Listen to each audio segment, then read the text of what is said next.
यो अर्को साइडबाट हेरेको यो दक्षिणपट्टि मन्दिरको दक्षिणपट्टि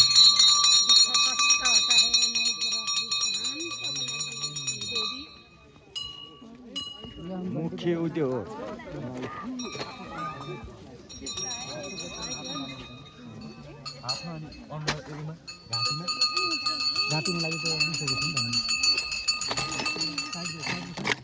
केबल कार चलिरहेछ केबल कारको स्टेसन छ त्यहाँबाट हामी अलिकति माथि उकालो आएपछि यो ठाउँ हुन सकिन्छ माथि देखेको हिउँ पहाड त्यो पनि हिउँको थुप्रो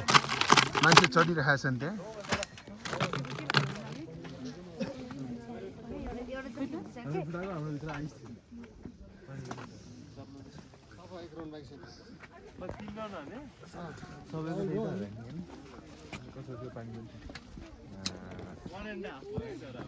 यसो एउटा फोटो खिच्नु कस्तो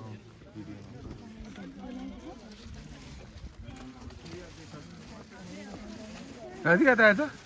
के भयो थाकिस् के भयो त अनि त्यो पूजा गर्न लाग्यो